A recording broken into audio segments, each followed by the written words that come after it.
कठोपनिषद का द्वितीय अध्याय। मृत्यु के देवता यम नचिकेता जी से कहते हैं, हे नचिकेता, उस स्वयंभू परमात्मा ने मनुष्य के देह में स्थित इंद्रियों को विषयों की तरफ जाने वाला ही बनाया है।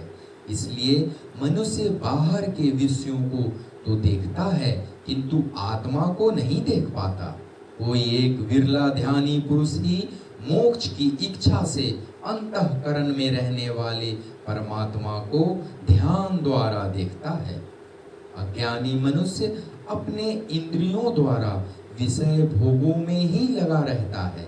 ऐसे लोग मृत्यु के विशाल जाल में फंस जाते हैं, परंतु ज्ञानी जन मोक्ष पद को निश्चल समझकर अनित्य विषय सुख की याचना कभी नहीं करते, सदैव मोक्ष प्राप्ति की ही इच्छा रखते हैं। उस दिव्य अलौकिक परमात्मा के शक्ति से ही मनुष्य शब्द, स्पर्श, रूप, रस, गंधों को और मैथुन से होने वाले सुखों के अनुभवों को जानते हैं। इन सब को एक बार जान लेने से फिर बाकी क्या रह जाता है? मतलब कुछ भी तो नहीं। इसलिए हे नचिकेत, आपने जिसके संबंध में पूछा था, यह वही ज्ञान स्वरूप पर ब्रह्म है। मनुष्य उस परमात्मा की ही सत्ता से जागृत और स्वप्न अवस्थाओं का अनुभव करता है। उस महान व्यापक ईश्वर को जानकर धीर पुरुष कभी शोक नहीं करता। हे नचिकेत, जो मनुष्य कर्मों के फल भोगने वाले प्राणों के धारण करता आत्मा को जानते हैं और उसके अति निकट रहने वाले भूत, वर्तमान और भविष्य काल के स्वामी परमात्मा को भी जान लेते हैं, वह ज्ञानी पुरुष निंदा को कभी प्राप्त नहीं होता। हे नचिकेत, जिनके विषय में आपने पूछा था, यह वही परमात्मा है। जो परमात्मा तप अर्थात संकल्प से और प्राणों से भी पूर्व विद्यमान था, उसे अंतःकरण में प्रविष्ट होकर रहने वाले पंचभूतों के साथ व्याप्त परमेश्वर को जो भी मनुष्य जान लेता है और हमेशा उसी के ध्यान में मग्न रहता है, वही यह ब्रह्म है जिसके विषय में आपने पूछा है। जिसे समस्त प्राणियों के भीतर वास करने वाली आनंदमयी कहा जाता है, तथा जो अंतःकरण में रहने वाली शक्ति को जो मनुष्य जान पाता है, वही उस ब्रह्म के विषय को जान सकता है। वह परमात्मा इस संसार में उसी प्रकार से गुप्त रूप से व्याप्त है, जैसे वन में अग्नि छिपी रहती है। वह तेजोमय ब्रह्म अप्रमादी और ध्यानी मनुष्यों से सदा स्तुति करने योग्य है। निश्चय ही इस शक्ति की पूजा और स्तुति वे लोग करते हैं जो जागृत और कर्मशील होते हैं। परमात्मा के शक्ति से सूर्य उदय होता है और प्रलय के समय उसी परमात्मा में विलीन हो जाता है। जो भी दृश्य और अदृश्य जगत है, परमात्मा के नियम के विरुद्ध नहीं गति कर सकता। जो परमात्मा यहाँ है, वही सूर्य आदि लोक में भी है। जो मनुष्य उस एक अखंड परमात्मा को अनेक मानता है, वह जन्म मरण के बंधन में ही उलझा रहता है, उसे कभी मोक्ष की प्राप्ति नहीं होती।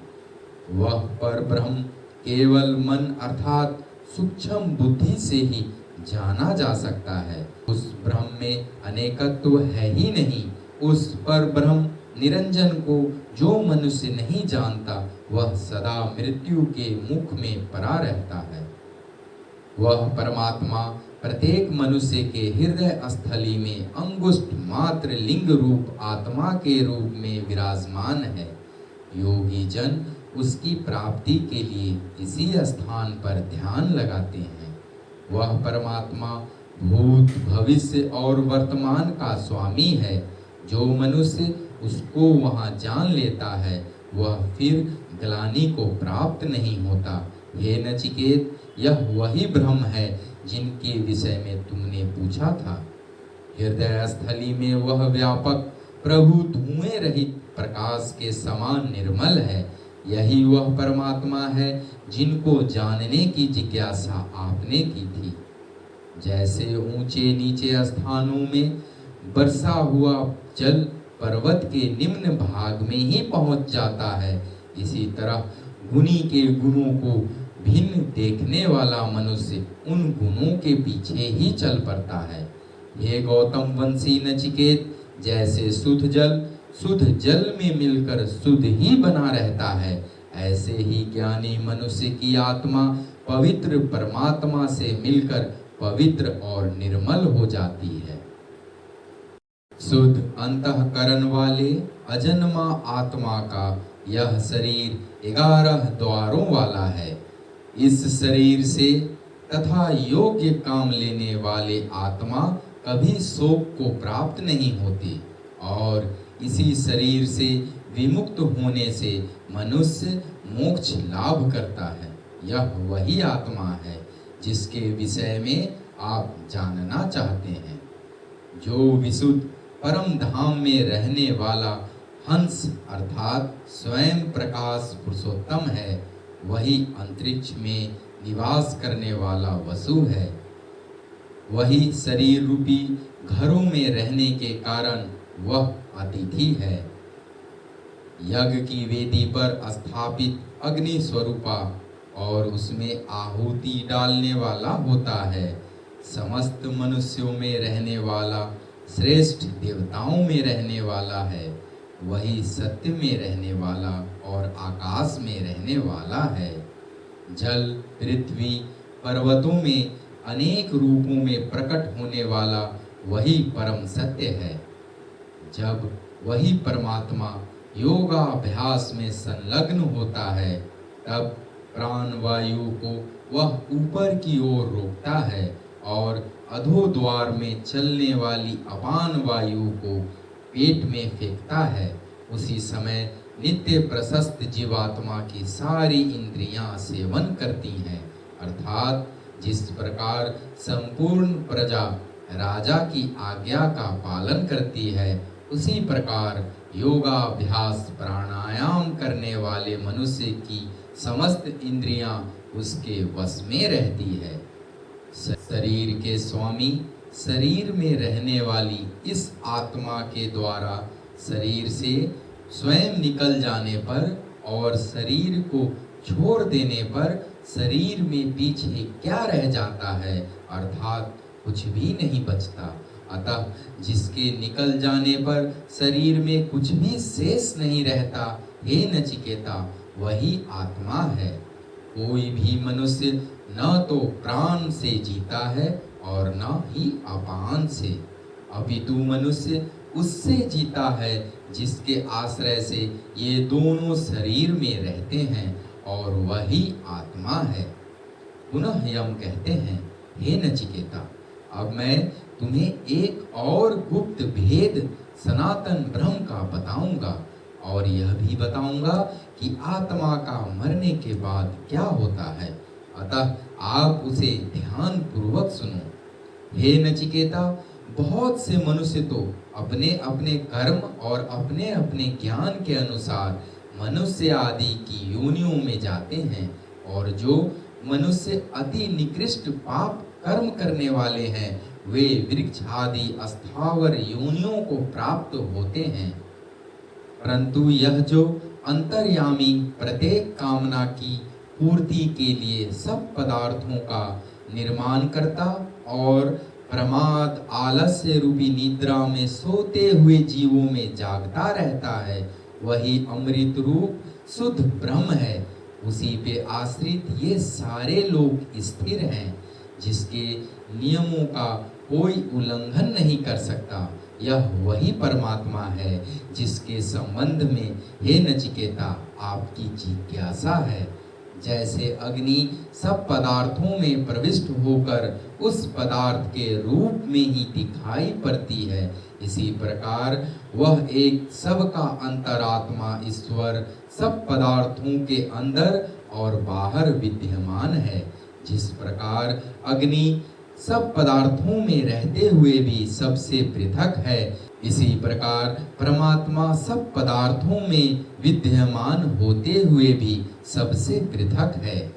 जैसे वायु संसार के सब पदार्थों में प्रविष्ट होकर उन सभी पदार्थों का रूप धारण कर लेती है, इसी प्रकार सबका साक्षी वह एक परमात्मा सब वस्तुओं में स्थित होते हुए भी उनसे पृथक है।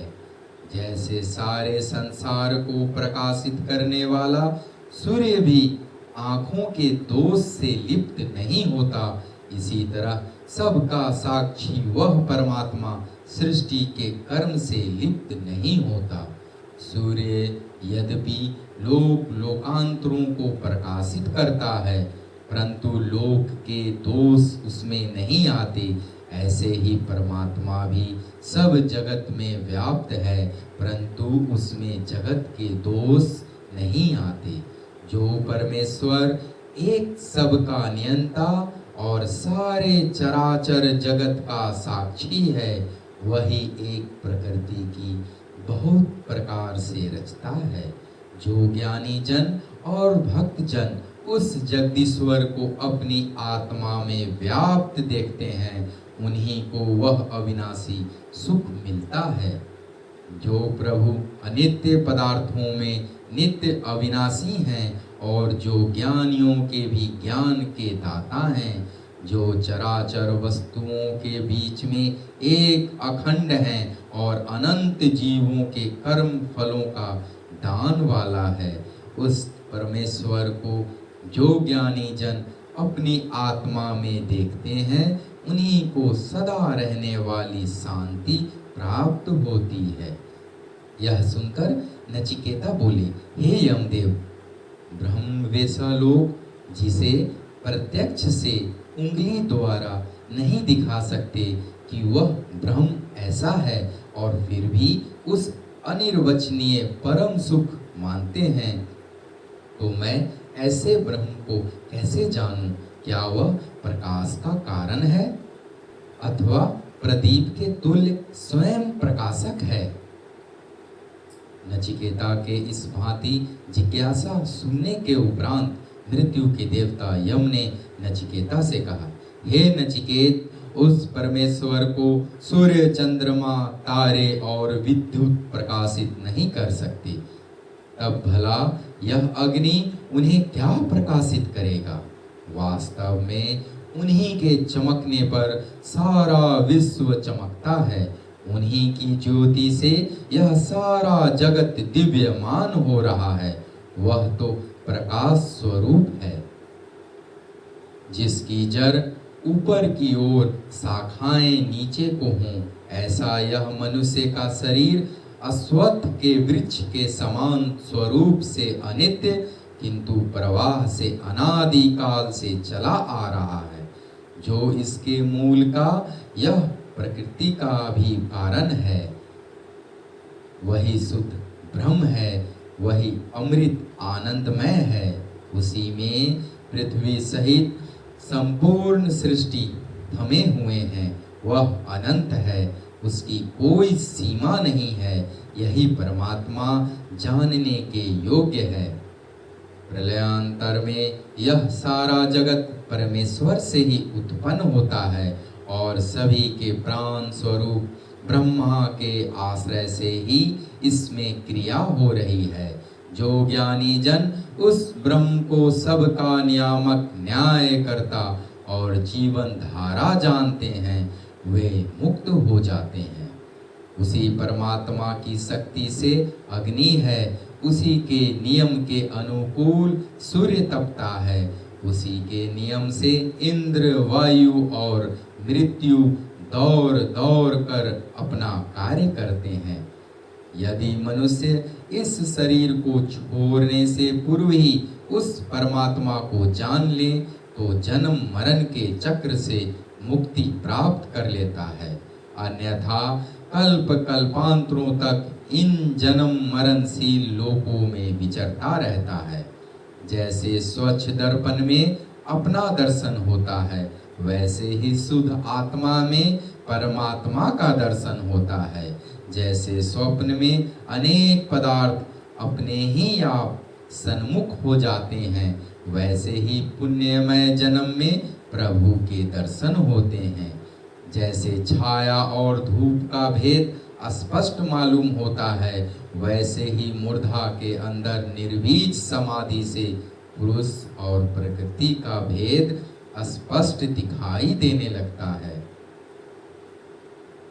इंद्रियां आत्मा से सर्वथा भिन्न है और मृत्यु तो शरीर का धर्म है। आत्मा से इनका कुछ संबंध नहीं, ऐसा जानकर ज्ञानी जन कभी शोक युक्त नहीं होते। इंद्रियों से मन सूक्ष्म है, मन से सत्वगुण युक्त बुद्धि उत्तम है, बुद्धि से यह महतत्व उत्तम है, महतत्व से अव्यक्त नामक प्रकृति सूक्ष्म है, अव्यक्त से परम पुरुष परमात्मा सूक्ष्म है, जो व्यापक है और शरीर रहित है। इसी परमात्मा को जानकर मनुष्य मुक्त हो जाता है और आनंद को प्राप्त होता है। उस अचिंत्य अव्यक्त स्वरूप परमेश्वर का रूप इन इंद्रियों के सामने नहीं आता। इनका दर्शन इस आँखों से नहीं किया जा सकता। वह परमेश्वर केवल हृदय से, बुद्धि से और मन से ही विचारे जा सकते हैं। जो इस प्रकार उसे जानते हैं वे सर्वदा मुक्त ही हो जाते हैं। जब पांचों ज्ञान इंद्रियां मन के साथ आत्मा में स्थित हो जाए और बुद्धि भी चेष्टा न करे, उसी अवस्था को समाधि अथवा परम गति जीवन मुक्त दशा कहते हैं। हे नचिकेत, इसी इंद्रियों की स्थिर अवस्था को मुनिजन योग मानते हैं। उस समय योगी प्रमोद रहित और इंद्रियों की वासना से भी रहित हो जाता है। योग में ज्ञान की उत्पत्ति होती है। जो परमात्मा वाणी, मन और आँखों से नहीं जाना जा सकता, वह आत्मा है। ऐसा कहने वाले मनुष्यों से भिन्न मनुष्य उसे कैसे प्राप्त कर सकते हैं? अर्थात नास्तिक मनुष्य भला उनको कैसे प्राप्त कर सकता है? ईश्वर के होने और न होने में तर्क से जो मनुष्य ईश्वर के अस्तित्व को जान लेता है, अर्थात यदि ईश्वर न होता तो इस सृष्टि की उत्पत्ति कैसे होती इत्यादि तर्क से जो मनुष्य ईश्वर की सत्ता का अनुभव कर लेता है, उसका तत्व ज्ञान प्रदीप्त हो जाता है। जब मनुष्य के हृदय की समस्त कामनाएं नष्ट हो जाती हैं, तब यह मरण धर्मा मनुष्य मुक्त हो जाता है और मुक्ति दशा में ब्रह्म को प्राप्त करता है।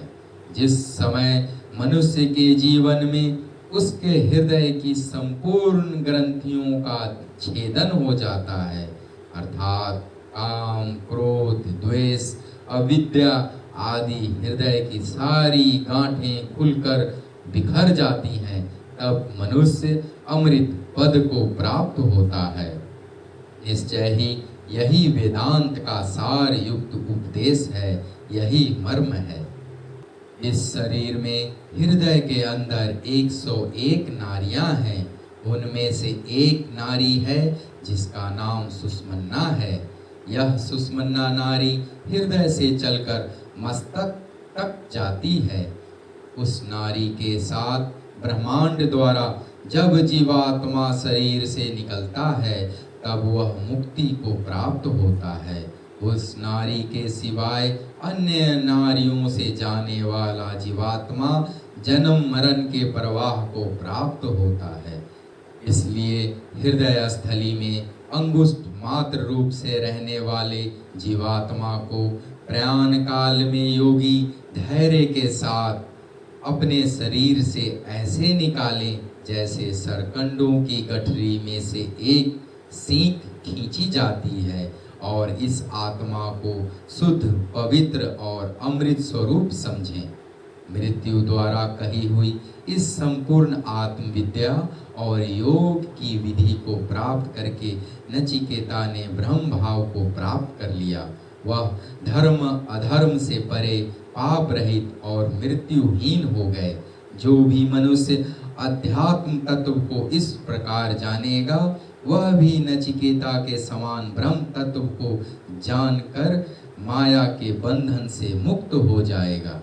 ओम इति यजुर्वेद्या कठोपनिषद संपूर्णम।